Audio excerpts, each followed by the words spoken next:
Iglesia Bautista Misionera del Talar le invita a escuchar el siguiente mensaje que edificará su fe.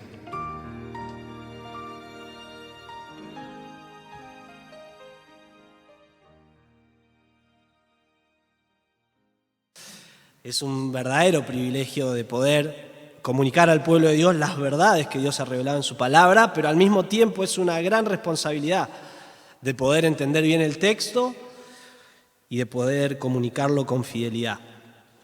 Así que vamos a ir en oración al Señor en este momento para que cada palabra que se diga sea fiel a lo que Él nos ha revelado en su palabra. Oremos. Padre, te damos muchas gracias en este tiempo por poder escuchar tu voz a través de tu palabra. Señor, te ruego que obres en mi mente, en mi corazón, en mis palabras, para que todo lo que se diga en este momento sea fiel a tu palabra, Señor, a tu verdad.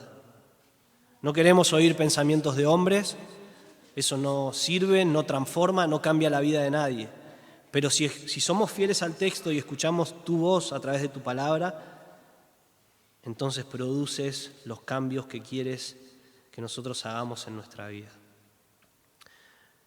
Y entonces, Señor, como dijo Jesús, te pedimos que nos santifiques en tu verdad y tu palabra es la verdad.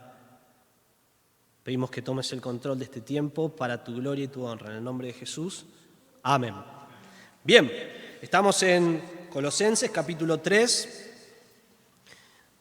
y en esta mañana vamos simplemente a ver del versículo 12 al 14, ¿sí?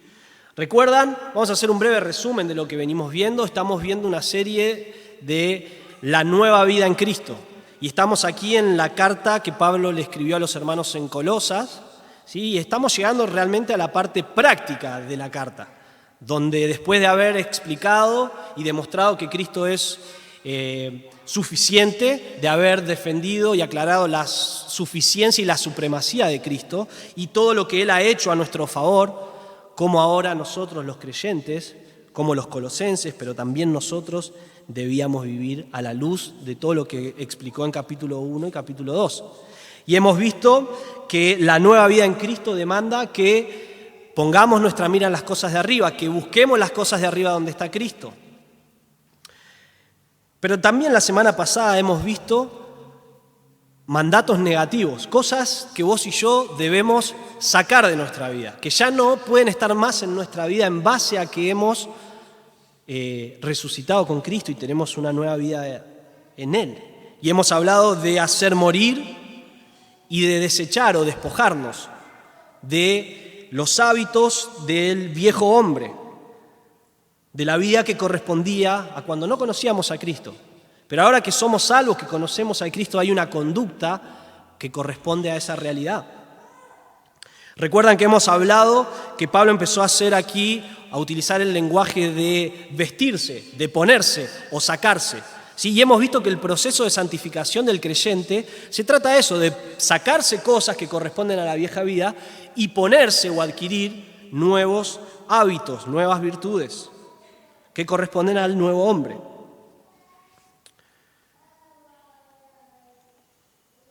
Y Dios quiere que como creyentes nos vistamos de acuerdo a nuestra identidad. Hemos hablado algo en cuanto a la ropa y quiero traer de vuelta este tema.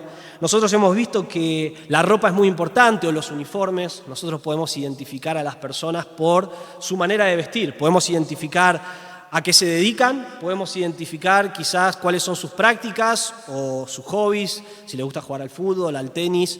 La ropa nos ayuda a identificar lo que son realmente, su condición.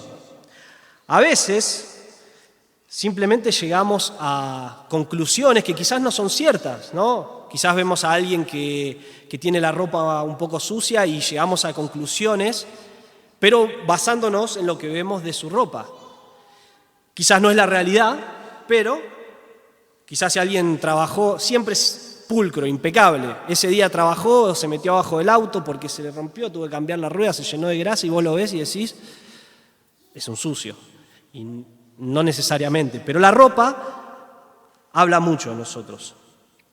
Hay un ejemplo que quiero contarles, el pastor John MacArthur predicando sobre esto, de una ilustración de un caso que es real. Yo no he visto el diario porque es un caso en Estados Unidos y no sé hace cuánto pasó realmente, y no tengo todos los detalles de nombres o locaciones, pero dice así: había un club de golf muy prestigioso donde la membresía era muy costosa. Quizás cuando voy diciendo eso vos vas entendiendo lo que es, ¿no? Uno que juega al golf, o por lo menos era así antes, era alguien que pertenecía a un estatus muy alto, muy exclusivo, ¿no? Entonces, claro, iba gente de un nivel social o un nivel económico, digamos, alto, ¿no? Pero un día hubo un gran revuelo porque de repente ahí por las canchas, por los caminitos y aún usando un autito, iba un hombre que tenía realmente ropas que parecían de un indigente. Eran ropas que no correspondían con la ropa que llevaba cada uno de los que iba a jugar al golf, ¿no? Todos hemos visto boinas, unos chalecos, unos zapatos raros. Y este hombre iba con ropas de un indigente, de alguien que realmente no pertenecía a ese lugar. Entonces se empezaron a escandalizar todos y llamaron a la policía para que vengan a sacar a esa persona que se había metido. Fue la policía, lo agarraron a este hombre, y no sé bien si es que lo llegaron a llevar a la cárcel o en el camino, pero él realmente les dijo: yo soy el dueño de este lugar, yo soy el dueño. Así que estaban metiendo preso al dueño de todo el lugar, ¿no? ¿Pero por qué? Porque lo vieron cómo estaban vestidos y llegaron a la conclusión de que ese hombre era un indigente y no pertenecía a ese lugar. ¿Qué quiero decir con este ejemplo?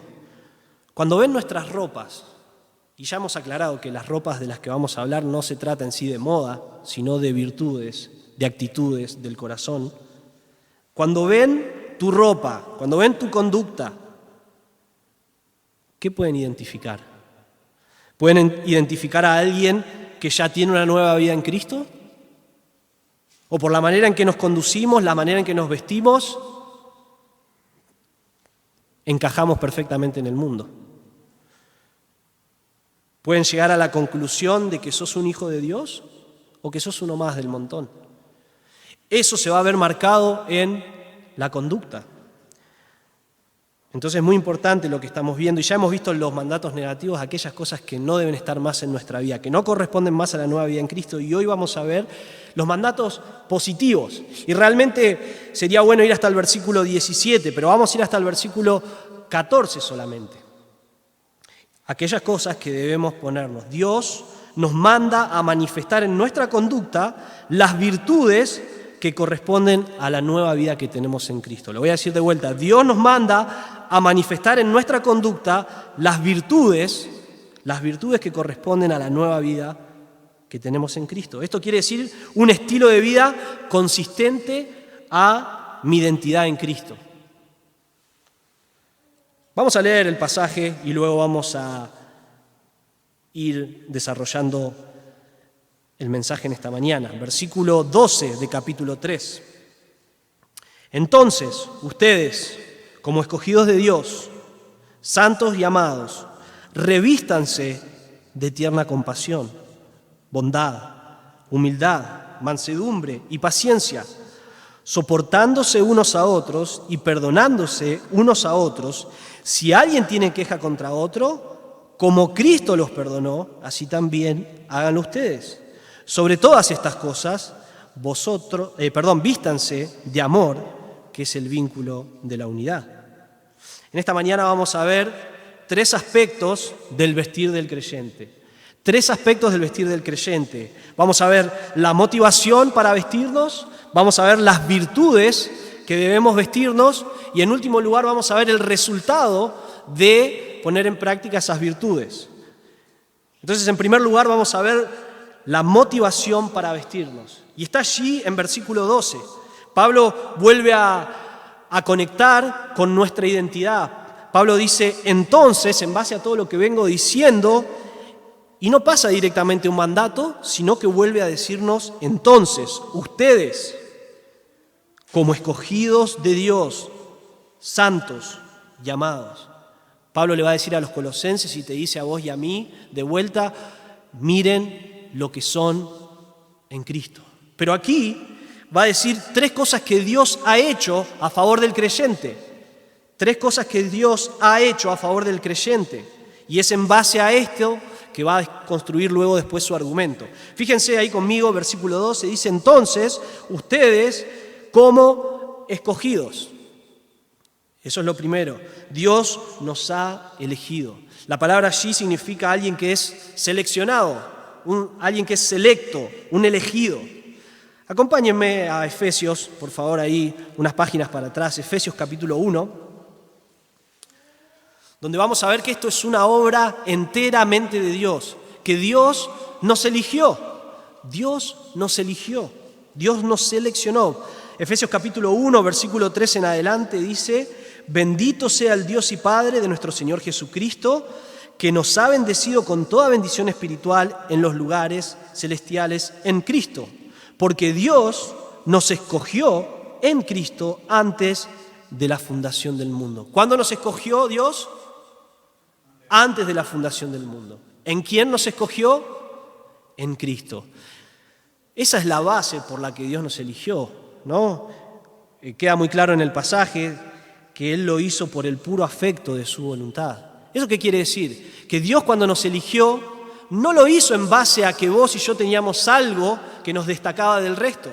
No es que Dios miró desde la eternidad pasada y dijo: ahí está Juan Marcos, es un buen tipo, lo voy a elegir para salvarlo. No, tampoco es que Dios miró y dijo: él va a creer en mí, entonces lo elijo. No, está basado en el puro afecto de su voluntad, en que Él así quiso determinarlo y de acuerdo a sus propósitos, y nos eligió en Cristo antes de que todo fuera creado. Qué increíble, ¿no? No nos llega a entrar en la cabeza, no podemos llegar a apreciar la magnitud de esa verdad. Y si luchás con la doctrina de la elección, dejá de hacerlo, maravillate. Dios te eligió cuando no teníamos nada para ofrecerle. William Hendriksen, un comentarista, habla de la elección y dice: la elección afecta a la vida en todas sus fases, pues no es algo abstracto, no es algo que queda en un concepto teórico. La elección, aunque pertenece al decreto de Dios desde la eternidad, llega a ser una fuerza dinámica en los corazones y la vida de los hijos de Dios. Él dice que haber sido elegidos no es que nos pone en una posición de pasivos. Dios ya me eligió, Dios va a hacer la obra de mi santificación, Dios me espera en el cielo, allá nos vemos, mientras acá vivo como quiero. No, nos motiva, nos mueve, es el motor, es una fuerza dinámica que moviliza nuestros corazones a vivir como Dios quiere. Produce frutos. Entender esta verdad, que yo he sido elegido sin tener nada que ofrecerle a Dios y Él me ha elegido para salvación. Lo segundo, allí en Colosenses 3, no solo hemos sido escogidos, sino dice de los colosenses, que son santos. Como escogidos de Dios, santos. La palabra para santos es apartado, es algo que es apartado para un uso específico y se usa normalmente para algo que es consagrado, algo que es apartado para usos sagrados, ¿no? Entonces podríamos decir que es apartados para el Señor y sus propósitos. Allí en Efesios, que no leí todo lo que quería leer, versículo 4 dice: porque Dios nos escogió en Cristo antes de la fundación del mundo. ¿Para qué? Para que fuéramos santos y sin mancha delante de Él. ¿Sí? Después dice que en amor nos predestinó para adopción como hijos para sí mediante Jesucristo, conforme a la buena intención de su voluntad. Él nos escogió para que fuésemos santos. En 1 Pedro, capítulo 2, versículo 9, dice: pero ustedes son linaje escogido, real sacerdocio, nación santa, un pueblo adquirido para posesión de Dios. Esto es lo que somos todos los creyentes. Somos un pueblo de Dios, un pueblo que Él ha escogido para que seamos santos. Santos. Y Pedro también nos dice que debemos ser santos como el que nos llamó, que es Dios mismo. Ese es el estándar de la santidad. Él nos eligió con el propósito de que seamos su pueblo santo para salir del mundo, del pecado y vivir en santidad para su gloria. Y ahí cuando leíamos lo de Pedro, él dice que nos salvó para que seamos santos, pero para que anunciemos las virtudes de aquel. O sea que somos santos y anunciamos las bondades de Dios, su gracia y su salvación. Otra vez en Colosenses capítulo 3 no solamente dice que fueron escogidos, que fueron santos, sino dice que han sido amados. Amados. La palabra allí es realmente un amor incondicional. Es un amor incondicional. ¿Sabés que el amor de Dios para vos y para mí no está basado, como dijimos antes, en nosotros, en lo que nosotros podíamos darle a Dios? No es que Dios se sacó la lotería con amarnos, ¿no? El amor de Dios está basado en su propia naturaleza. Dios es amor y Dios es la fuente de amor y Él ha determinado amarnos. Si querés acompañarme, si no anotalo, 1 Juan, capítulo 4, versículos 9 y 10, versículos 9 y 10. 1 Juan 4, 9 y 10 dice: en esto se manifestó el amor de Dios. De esta manera se manifestó el amor de Dios en su máxima expresión. ¿Y de qué manera? En que Dios ha enviado a su Hijo unigénito al mundo para que vivamos por medio de Él. En esto consiste el amor, no en que nosotros hayamos amado a Dios, sino en que Él nos amó a nosotros y envió a su Hijo como propiciación por nuestros pecados. ¿Vos amaste a Dios? Bueno, quizás hoy le amás. Tenemos que amarle, debemos amarle, y cuando le conocemos le amamos más. Pero solamente eso es posible, eso es un resultado de que Él primero nos amó. Ninguno de nosotros hubiera buscado a Dios, ninguno de nosotros hubiera amado a Dios, pero tampoco ninguno de nosotros teníamos nada en lo que Dios mirara: lo voy a amar por esto. No, Él decidió amarnos incondicionalmente, a pesar de nosotros. ¿Y de qué manera lo manifestó o lo expresó en su mayor medida? Cuando envió a su Hijo a morir por nosotros. Romanos 5:8 dice: pero Dios demuestra su amor para con nosotros. ¿De qué manera? En que siendo aún pecadores, Cristo murió por nosotros. ¿Te das cuenta? Has sido amado. Esto es una acción que ya se realizó en el pasado, pero tiene efectos en el presente. Dios nos amó y nos ama de manera constante. El amor de Dios no cambia hacia nosotros.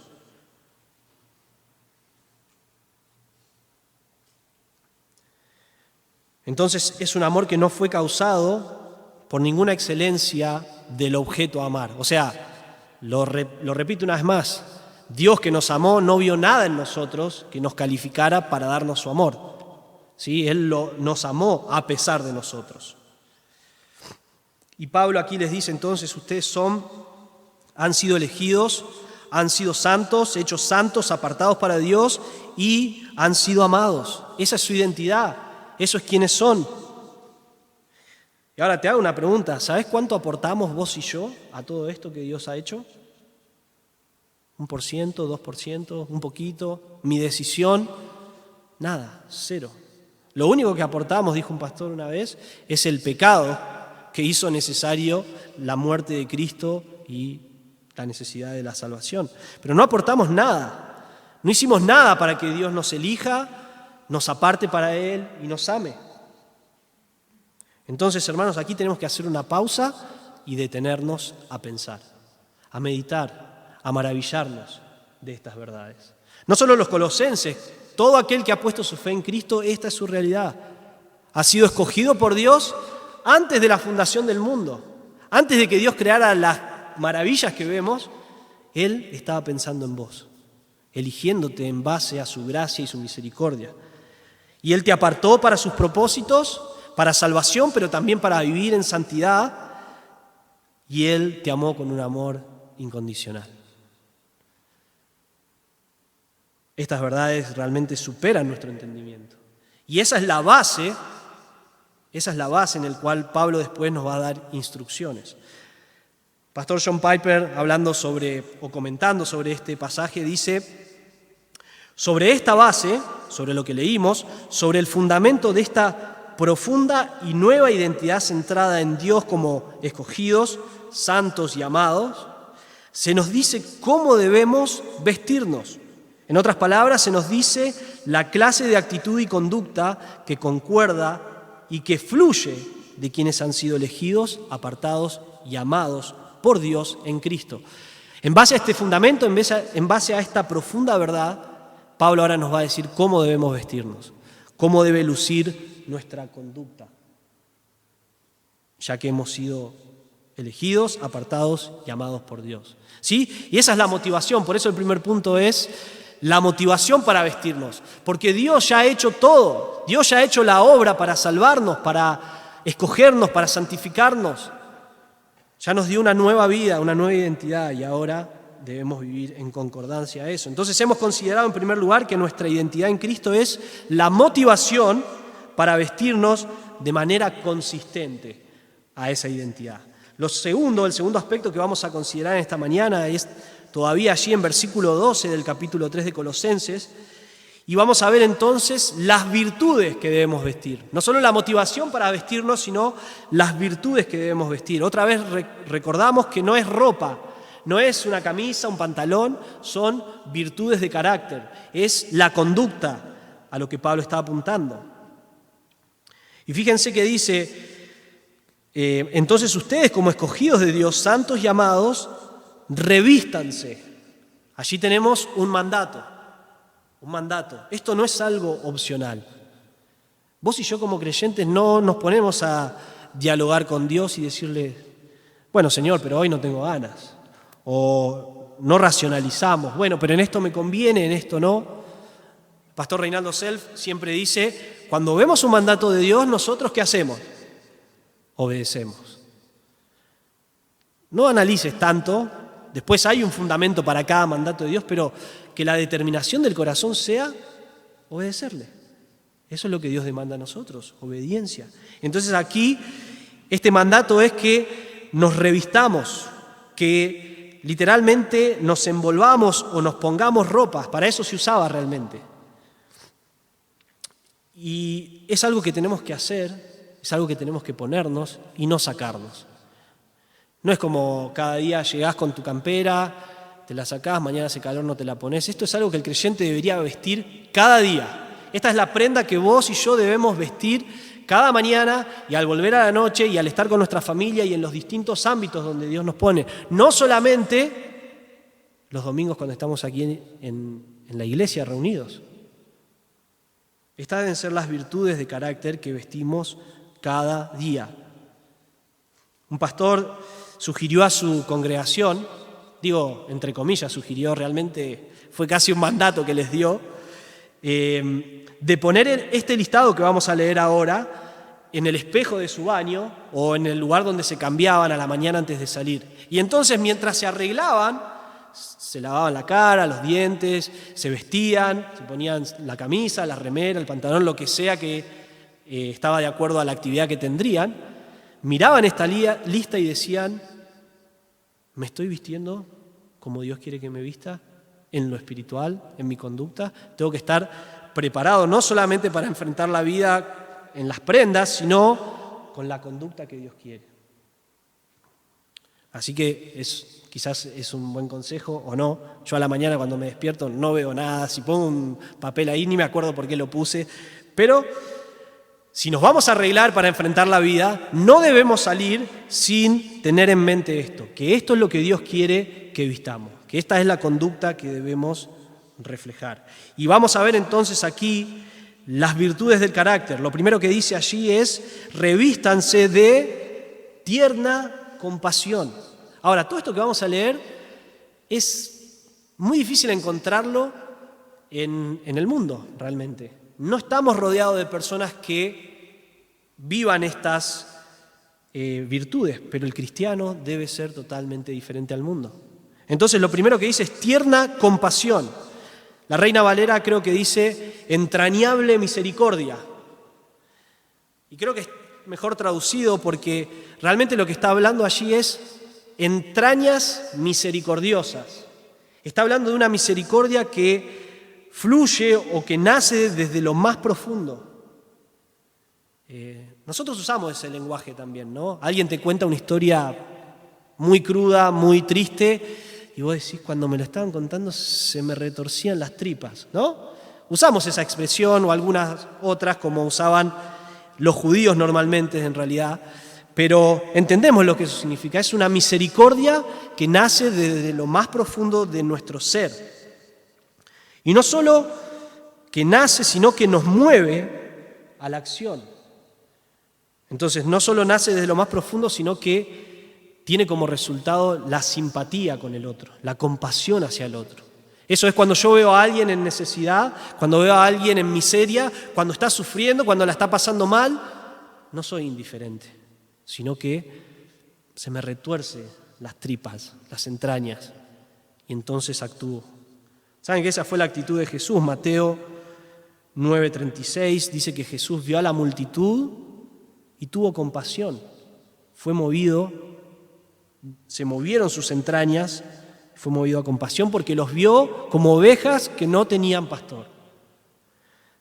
Y Jesús no quedó de una manera pasiva, sabemos que Él fue a la cruz para salvar y Él es el buen pastor que da la vida por sus ovejas. Entonces debemos tener esta tierna compasión. En Santiago 2:15 dice que si nosotros vemos a un hermano en necesidad y no le proveemos, le decimos, anda en paz, que Dios te bendiga, lo dejamos a su suerte, no estamos mostrando amor realmente. Eso es una indiferencia que Dios no quiere. Cuando vemos la necesidad de otros, debemos ser movidos a esta tierna compasión. Te pregunto, ¿esta clase de misericordia caracteriza tu vida? Eso quiere decir que estás atento a las necesidades de otros. No solo a los hermanos, que eso es buenísimo y la iglesia debe vivir así, pero también a las necesidades de otros. Quizás vas viajando y alguien con necesidad y vos podés proveerle, lo haces. Quizás un compañero de trabajo sufriendo alguna necesidad en particular, alguna enfermedad, y vos podés actuar. Esta tierna compasión debe ser la característica del creyente. O somos indiferentes a las necesidades de los demás. Eso es que lo vemos, sabemos que la está pasando mal, pero no hacemos nada. Che, que Dios te bendiga. Está bueno decir que Dios te bendiga porque querés que Dios le bendiga. Che, voy a estar orando. Es buenísimo estar orando, debemos hacerlo, interceder por los hermanos, pero también, junto con eso, actuar para proveer. Es una misericordia que nos mueve, es una emoción muy interna que nos mueve a la compasión. Lo segundo, allí en Colosenses, la segunda virtud que vamos a ver es bondad. La palabra significa benignidad, excelencia moral, y es totalmente lo contrario a lo que veíamos la semana pasada en versículo 8, cuando dice que debemos desechar también todo esto: ira, enojo, malicia. La bondad es todo lo contrario a la malicia, es la bondad expresada no solo como una cualidad, sino en acción, en acción. No es solamente decir qué buen tipo que es, sino es qué bueno porque hace tal cosa, ¿no? Eso no es el versículo, pero para que entienda, es una bondad que es llevada a la acción. Significa una disposición del corazón que nos lleva a procurar lo bueno para el otro. Es todo contrario a la lista que vimos la semana pasada realmente, de la avaricia, de la ira, del enojo. Es gozarme del bien del otro como si fuera mi propio bien. Eso no es fácil, ¿no? Queremos llorar con los que lloran, pero nos cuesta a veces gozarnos con los que se gozan. Cuando Dios bendice, cuando Dios provee cosas para ellos que quizás yo quiero, nos cuesta gozarnos por el bien del otro. Podemos pensar en el buen samaritano. ¿Se acuerdan? Había un hombre allí que iba por el camino, fue asaltado, brutalmente golpeado. Pasaron distintas personas que fueron indiferentes a esta persona, pero el buen samaritano, la parábola que nos dice Jesús, atendió a aquel hombre, dio aún hasta de sus recursos. Y así debemos ser nosotros, una bondad que se expresa hacia los demás. Filipenses capítulo 2, versículo 4, que hemos estado viendo, Dice, versículo 3, no hagan nada por egoísmo o por vanagloria, sino que con una actitud humilde cada uno de ustedes considere al otro como más importante que a sí mismo, no buscando cada uno sus propios intereses, sino más bien los intereses de los demás. Y esa debe ser nuestra característica. Quizás podemos pensarlo no solamente a lo largo de toda la vida. Esta semana, ¿has estado buscando el bien del otro? ¿Has estado mostrando esta bondad hacia otros? ¿O siempre es para vos? ¿O siempre es lo que yo no tengo, lo que el otro tiene? Dios quiere que nos vistamos no solo de tierna compasión, sino de bondad. Lo tercero, ahí en Colosenses 3, dice humildad. Humildad, debemos vestirnos de humildad. Y esto hemos visto también en Filipenses que es una actitud de la mente, es ser humilde en nuestra mente. Ahora, cuando ves el contexto y leyendo comentarios, es que lo pude saber, no sabía esto. Para los griegos, la humildad no era una virtud. Viste que para nosotros decimos, che, qué humilde este tipo, o esta mujer, qué humilde. Y es algo bueno, es alguien que no es un soberbio, pero para los griegos era una muestra de debilidad. Si vos eras humilde, eras débil. Entonces, las virtudes para ellos era sobresalir, y realmente era el egoísmo, ¿no? Y todos los desastres que eso conduce. Pero para el cristiano, la característica debe ser la humildad. La humildad. La humildad. ¿Y cómo? Bueno, otra vez Filipenses. Estoy dando varios pasajes para que podamos conectar las verdades y cómo se llevan a la práctica, pero Filipenses 2, versículo 5, el Señor nos manda, estoy en Efesios, así no voy a encontrar el pasaje, muy bien, Filipenses 2, versículo 5, dice que haya pues en ustedes esta actitud que hubo también en Cristo Jesús.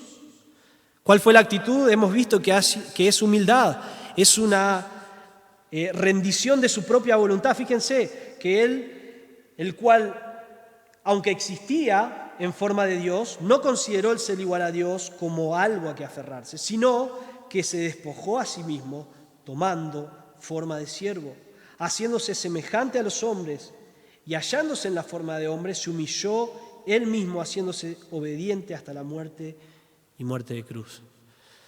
El único que tenía el derecho de reclamar algo, el único que estaba en posición de decir, a mí me tienen que adorar, a mí me tienen que servir, se humilló hasta lo sumo. Y esa debe ser tu actitud y la mía. Eso debe ser lo que nos viste. Esa debe ser la conducta. Esa es la conducta que corresponde a nuestra identidad. Pero no solo tierna compasión, bondad, humildad, mansedumbre es la próxima virtud, mansedumbre. Esto es dulzura, apacibilidad, alguien que es apacible. Jesús dijo en Mateo 11:29, aprended de mí que soy manso. Podría haber dicho que soy el Rey de Gloria, que soy el Dios Todopoderoso. Él dijo, aprendan de mí que soy manso. Esto es poder bajo control. No es debilidad, no es ser alguien tonto, Porque a veces pensamos, no, pero ¿cómo no voy a responder? Voy a quedar como un tonto, voy a quedar como un débil, me van a pasar por encima. Esto no se trata de eso, se trata de tener el poder de accionar y decidir no hacerlo. Es tener el poder para infligir dolor y no actuar. Cuando otros me atacan, aunque yo pueda hacerlo también, decido no hacerlo. Es una disposición para sufrir el dolor en lugar de infligirlo a otro. Y así debemos ser, mansos.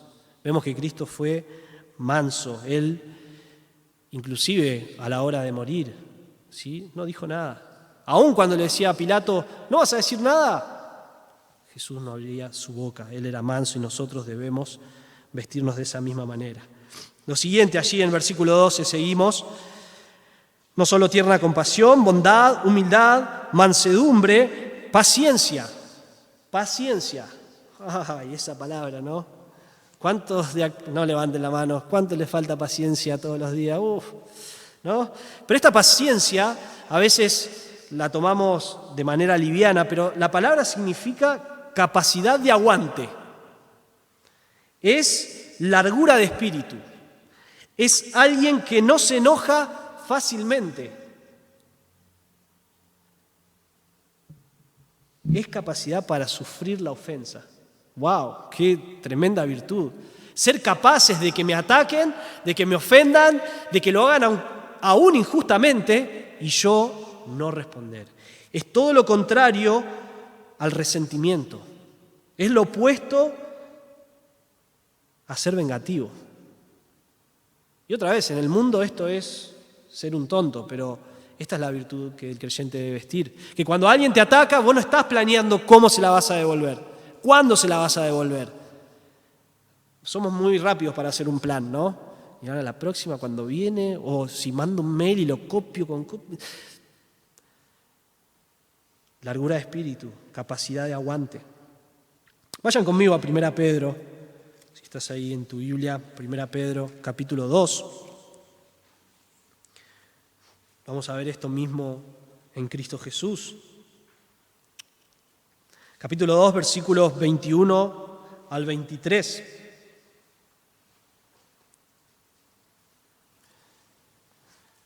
Dice así: porque para este propósito han sido llamados, pues también Cristo sufrió por ustedes, dejándoles ejemplo para que sigan sus pasos, el cual no cometió pecado, ni engaño alguno se halló en su boca, y quien, cuando lo ultrajaban, no respondía ultrajando. Cuando padecía, no amenazaba, sino que se encomendaba a aquel que juzga con justicia. ¿Qué hizo el mismo Señor cuando lo atacaban? Y de la manera más injusta, porque Él no pecó, porque no se halló ningún engaño en su boca, pero Él no la devolvió. Él se encomendó al Señor. ¿Y sabés qué tiene que ver con esto? Es que vos y yo reconozcamos la soberanía de Dios, aún en el ataque que estoy recibiendo, de mis compañeros de trabajo, en mi casa, en una situación particular, con el vecino, con quien sea. Entender que Dios es el que juzga, el que se encarga, y yo me encomiendo a Él. Y aguanto, tengo capacidad de aguante. ¿Como quién? Como mi Señor. Siempre es el ejemplo máximo de nuestro Señor Jesús. Entonces volvemos allí a Colosenses 3 y te hago las siguientes preguntas, pero me las hago a mí también. Hemos visto tierna compasión, bondad, humildad, mansedumbre, paciencia. Y luego vamos a ver algunas más, pero hasta allí. ¿Son estas las virtudes que caracterizan tu vida? ¿Es esto lo que estás vistiendo cada día? ¿Es esto lo que se refleja en tu carácter y en tu conducta? ¿O no somos compasivos, somos indiferentes? ¿O no somos bondadosos, somos malvados, pensando en mal de otros, gozándoles cuando le va mal a otro? Creo que esto es una característica, y con mucha honestidad lo digo, el argentino, escuché una vez que hay algo que disfruta más que la victoria propia. ¿Y qué es? La derrota del otro. A nosotros no nos importa salir campeones en el fútbol hablando, ¿no? Pero si pierde Brasil o Alemania la final, ya está, con eso estamos satisfechos. No nos gozamos en eso, nos gozamos con el bien del otro. ¿Somos humildes o somos orgullosos? Queremos nosotros resaltar, queremos hacer las cosas para nosotros mismos. ¿Somos mansos o somos una polvorita que apenas nos dicen algo, reaccionamos? Eso va junto con la paciencia también. Debemos tener estas virtudes. Si alguien le preguntara a tu familia, si alguien le preguntara a tu marido, a tu esposa, a tus hijos, a tu mamá, ¿cómo es esta persona? ¿Cómo sos vos en casa? ¿Podrían decir que es una persona que está vestida de tierna compasión, bondad, humildad, mansedumbre, paciencia? Hermanos, es muy fácil venir aquí los domingos y aparentar tener esta ropa puesta, tener esta conducta. Pero ¿qué tal allí, en lo íntimo, donde vos sos cada día, donde no hay otros creyentes viéndote.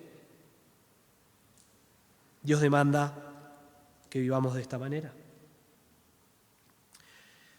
Entonces hemos visto la motivación para vestirnos, las virtudes que debemos vestirnos, y aquí vamos a ver el tercer aspecto, que es el resultado de vestirnos. Ahora vamos a hablar de virtudes también, pero aquí parece que Pablo nos muestra cómo funciona cuando las ponemos en práctica, porque va a hablar de las relaciones.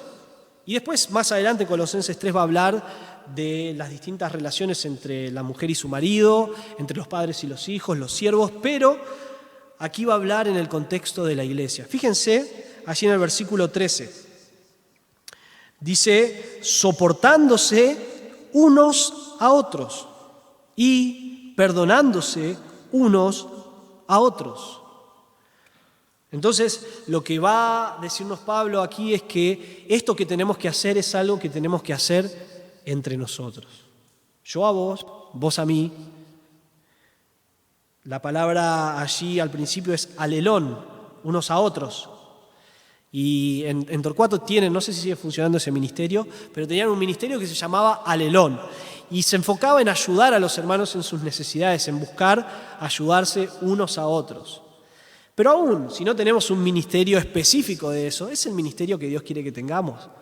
Que unos a otros estemos supliendo necesidades. Pero en este caso en particular, fíjense lo que dice allí en versículo 13, soportándose, debemos soportarnos. Esto significa soportar, padecer, sufrir, tolerar. Ahora, Pablo nos está diciendo que, vamos a tener que aguantar a los hermanos. No es con esa actitud. No es con esa actitud de, y me lo tengo que aguantar cada día. ¿Qué va a hacer? Me casé con él, con ella. No es esa la actitud. Pablo aquí lo que va a hablar es de soportarnos a pesar de nuestras indiferencias, a pesar de cualquier ataque, a pesar de cualquier diferencia, a pesar de cualquier preferencia. ¿Sabes que vamos a diferir en muchas cosas nosotros? Y no por eso es que debemos vivir atacándonos, debemos soportarnos. Hebreos capítulo 12, si quieres acompañarme, si no anotás, versículo 5. En realidad vamos a leer desde el 3. Hebreos capítulo 12. Vamos a ver que Jesús soportó también. Fíjense en el versículo 3. Consideren pues aquel que soportó tal hostilidad de los pecadores contra él mismo, para que no se cansen ni se desanimen en su corazón, porque todavía en su lucha contra el pecado ustedes no han resistido hasta el punto de derramar sangre. Bien, hasta ahí. Versículo 3. Consideren pues aquel que soportó tal hostilidad de los pecadores. Cuando estaba allí en la cruz, Cristo dijo, bueno, esto es suficiente, basta, hasta acá llegué. Me bajo de la cruz, aniquilo a todos y se terminó. Jesús aguantó, Jesús soportó y nosotros debemos hacer lo mismo. Pero fíjense que va conectado allí en Colosenses 3 con la próxima palabra. No es solamente algo que, aguanto, sino que voy a actuar en consecuencia. Fíjense, lo segundo es perdonarse, perdonándose unos a otros si alguien tiene queja contra otro. Esto no es una posibilidad, quizás no pase, quizás sí, esto es que va a pasar. Querido hermano, no sé si te diste cuenta, pero estás en una iglesia que no es perfecta, que tiene personas que no son perfectas, hermanos que son tan pecadores como vos y como yo. Y Pablo sabe que esta es la realidad, nos vamos a ofender, va a haber quejas. Y entonces, ¿qué debemos hacer? Soportarnos, pero no solo eso, sino perdonarnos. Y la palabra allí tiene la raíz o viene de la raíz de la palabra gracia. Gracia. Entonces es conceder como favor o dar al otro con gracia. Jesús no solamente cuando estaba en la cruz soportó, sino que en Lucas 23:34 dijo, Padre, perdónalos. Le extendió de su gracia. y hemos sido perdonados en la cruz. La idea es que cuando perdonamos a alguien, no le exigimos un pago. No es que te digo, te perdono, pero, ¿no? Lo anoto en mi libreta y va sumando, No exigimos un pago cuando perdonamos. Pero no solo es que no exijo el pago, sino que extiendo gracia a aquel que me ofendió. Eso es más difícil, ¿no? Porque quizá vos y yo podríamos decir, bueno, lo aguanto, 1, 2, 3, perfecto, lo perdono, está bien, trato. Pero ese perdón lleva a actuar con gracia hacia la persona. Y esto tiene que ser la realidad del cuerpo de Cristo, que seamos personas que nos soportamos, que seamos personas que nos perdonamos. Te digo una cosa, si vos guardás rencor, si no enfrentás la situación, si no perdonás, aún si el otro no te perdonó, va creciendo una raíz en tu corazón de amargura y que luego no solo te afecta a vos, a todos los que te rodean, afecta a toda la iglesia. Entonces, hermanos, cuando alguien me ofende, no espero a que me venga a pedir perdón. Aquí no dice, cuando él te venga a pedir perdón, cuando demuestre que verdaderamente, no, dice que debemos perdonarnos. Cuando hayan quejas, unos contra otros, debemos perdonarnos. Y debemos perdonarnos como hemos sido perdonados. Porque quizá vos pensás en esa persona que te ofendió tanto y vos decís, vos no lo conocés, vos no sabés lo que me hicieron. Bueno, la Biblia misma derrumba todos nuestros argumentos. Fíjense lo que dice, perdonándose si unos a otros, si alguien tiene queja contra otro, como Cristo los perdonó, así también háganlo ustedes. ¿Cuál es la medida? ¿Cuál es el parámetro? ¿Cuál es el estándar? Como Cristo. Como Cristo nos perdonó, así debemos perdonarnos. ¿Sabes lo que significa? Que la medida de gracia que vos recibiste de Dios sea la misma medida de gracia que extendés a otros. Cuando vos y yo recordamos, valoramos, apreciamos el perdón que recibimos de Dios, solamente ahí estamos listos para extenderlo a otros. Si vos y yo no recordamos cuánto el Señor nos perdonó, entonces vamos a estar en una posición de demandar al otro, de no perdonar. Pero ¿cómo fue el perdón de Dios? En Cristo, absoluto, de todos nuestros pecados. ¿Cómo nos perdona Cristo? Cada día el Señor tiene paciencia, misericordia y nos perdona de nuestros pecados. Si confesamos nuestros pecados, Él es fiel y justo para perdonar nuestros pecados y limpiarnos de toda maldad. Y eso que le ofendemos constantemente. Cristo es la medida de gracia que nosotros debemos tener como estándar. Como Cristo nos perdonó, así debemos perdonar. Y versículo 14, como si hubiera quedado afuera esta prenda, pero realmente Pablo la va a usar para decir, esta es la prenda que va a unir todas las demás virtudes. Esta es la virtud que engloba todas las demás.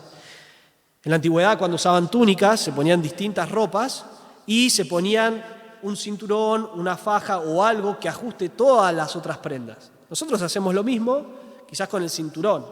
Yo ahora no necesito demasiados cinturones, pero cuando usás un cinturón lo usás para sujetar tu pantalón, para que no se caiga, ¿verdad?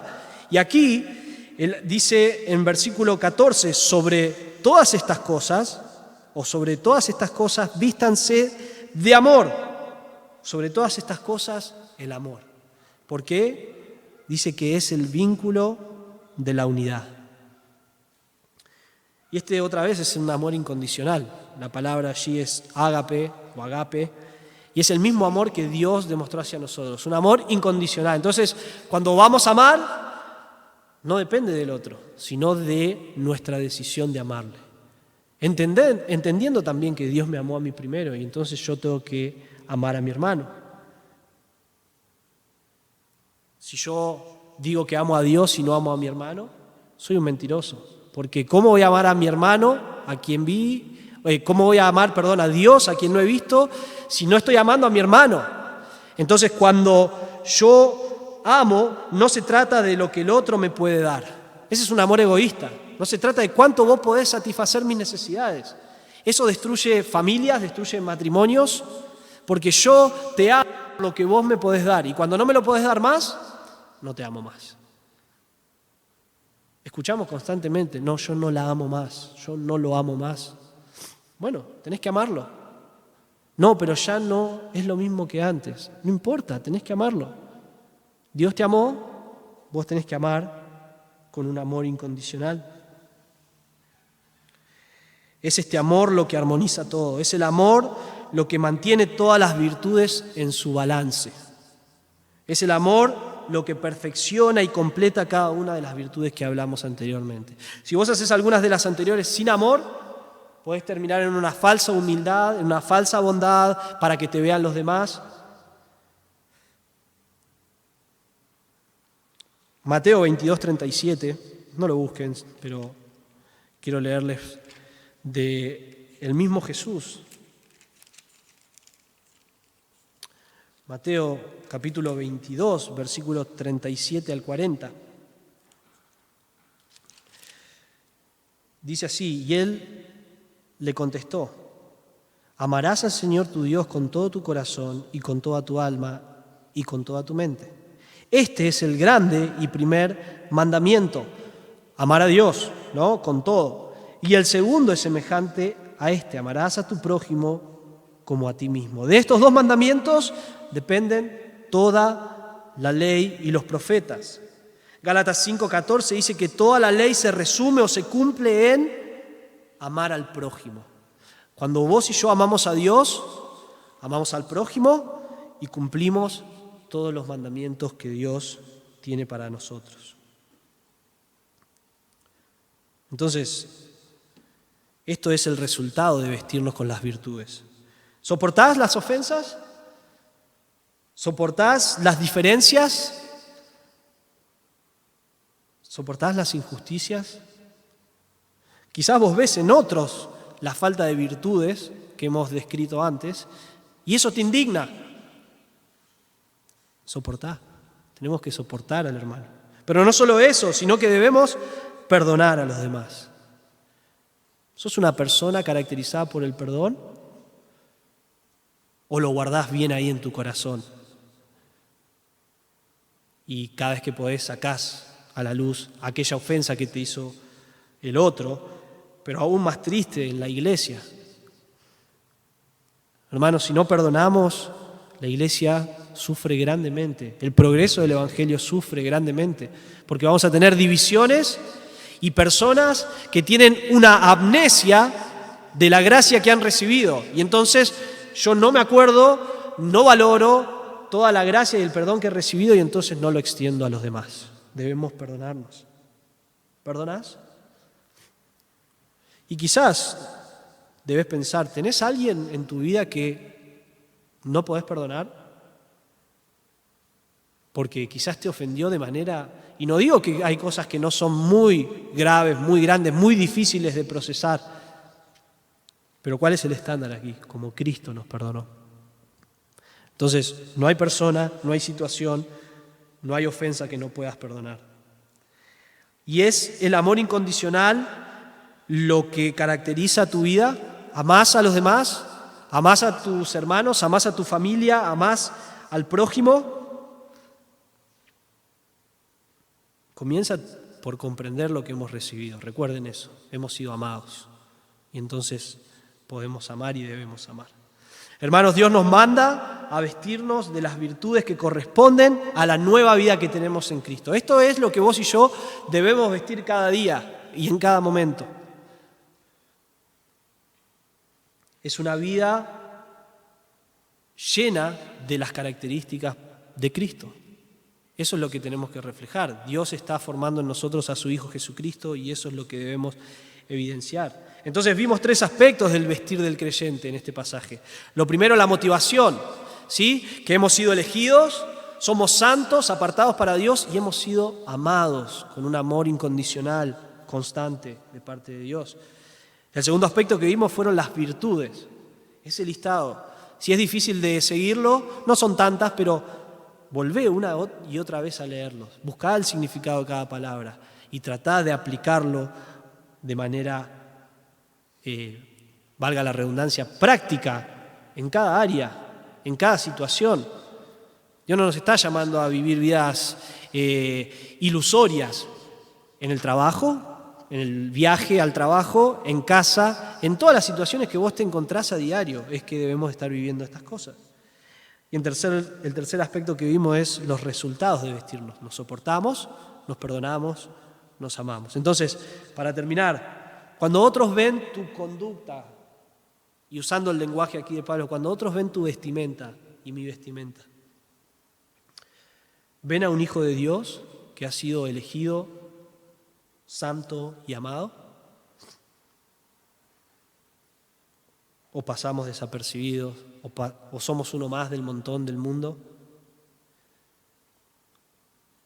¿Qué caracteriza tu conducta? La lista que vimos la semana anterior, ira, enojo, malicia, todo tipo de pecados, o las virtudes que corresponden al nuevo hombre. Si querés sacar un buen diagnóstico, bueno, volvé a casa, mirá las listas y pensá la semana pasada cuál fue tu conducta, tu vivir. Y si hay que pedir perdón, volvamos al Señor y comprometámonos a ser obedientes a Él y vivir esta semana que viene para la gloria de Dios. Si te cuesta identificarlo, pregúntale al que está al lado tuyo. No, quizás aquí también puedes hacerlo, pero preguntá en casa. Amor, ¿vos pensás que yo soy un hombre de benignidad, de tierna compasión?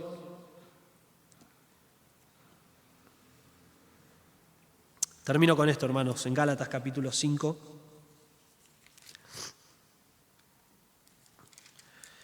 Versículos 22 al 25. Realmente en versículo 16 también tenemos la clave de cómo vivir en esta manera. En tus propias fuerzas no podés, yo tampoco. Podemos esforzarnos por cumplir una lista para Dios, pero eso no es la intención de Dios. Versículo 16 de Gálatas 5 dice: digo pues, anden por el Espíritu y no cumplirán el deseo de la carne. Hemos visto ya que para no vivir en la carne, cumpliendo sus deseos, debemos ser guiados, controlados por el Espíritu Santo. Versículo 22. Después de decir las obras de la carne, dice: pero el fruto, en contraposición, esto es lo que el Espíritu Santo produce en la vida de todo creyente. Y no es que produce alguno, no son los frutos, sino que es el fruto, todo lo que el Espíritu Santo produce. El fruto del Espíritu es amor, gozo, paz, paciencia, benignidad, bondad, fidelidad, mansedumbre, dominio propio. Contra tales cosas no hay ley. Pues los que son de Cristo Jesús han crucificado la carne con sus pasiones y deseos. Si vivimos por el Espíritu, andemos también por el Espíritu. Saben que el Señor ya hizo la obra por medio de su Espíritu Santo. Y es por ese mismo Espíritu Santo que nos capacita y produce estas virtudes cada día. Debemos someternos a Él, debemos ser controlados por la palabra y por el Espíritu de Cristo. Pero capaz estás acá y decís: bueno, suena todo muy lindo, pero yo no entiendo bien qué significa ser elegido, santo, amado. No sé lo que significa tener una nueva vida en Cristo. Bueno, solamente podemos tener una nueva vida en Cristo cuando vamos al Evangelio. El Evangelio de Cristo dice que vos y yo estábamos muertos. Para poder resucitar con Cristo, primero estábamos muertos en nuestros pecados. ¿Sí? La Biblia es muy clara que todos pecamos y por ese pecado estamos separados de la gloria de Dios. No podemos llegar. El ser humano vive constantemente tratando de llegar a Dios. Y Dios dice: no podés llegar a mí. Tu pecado lo impide. Y merecemos el infierno, la muerte eterna. Pero Dios nos amó. Recuerdan que hablamos, Dios nos amó con un amor incondicional y envió a su Hijo a morir en la cruz cargando tu pecado y el mío. Y la Biblia dice que si te arrepentís de tu pecado, eso quiere decir que lo aborrecés, ya no querés vivir más en ese pecado y ponés tu fe en la obra de Cristo, en lo que Él hizo en la cruz, muriendo en tu lugar. Cristo no solo murió, sino que al tercer día resucitó en victoria. Y Él te ofrece esta nueva vida de la que estamos hablando. Y solamente cuando tenés vida en Cristo, cuando Él te salva por medio de la fe, es que podés empezar a vivir esta nueva vida en Cristo. Vamos a orar. Padre, gracias una vez más por tu gran amor. Gracias por tu palabra. Gracias, Padre, porque a pesar de las limitaciones, a pesar de mi incapacidad, Señor, tu palabra es clara, tus mandatos son claros, tu voluntad para nosotros es clara, Señor.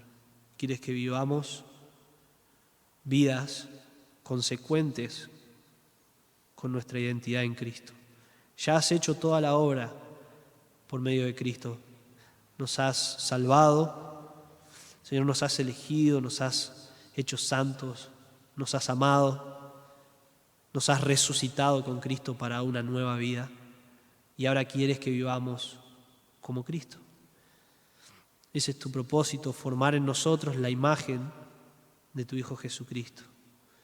Gracias, Señor, porque todo lo que has hecho, lo has hecho en base a tu voluntad, a tu decisión. Ayúdanos a recordar eso, que nosotros no somos especiales. Nosotros no teníamos nada, no somos diferentes a otros. Es solamente por el puro afecto de tu voluntad que nos has escogido, que nos has hecho santos, que nos has hecho disfrutar de tu amor incondicional. Y Padre, que al examinar este pasaje de Colosenses, y mucho más queda por cubrir, seguro, pero que podamos vivir las vidas que vos querés que vivamos, que podamos vestir las virtudes que corresponden a hijos tuyos que entienden que han recibido gracia, que han sido salvados. Usa tu palabra, Señor, en el nombre de Jesús. Amén. Gracias por su atención, hermano.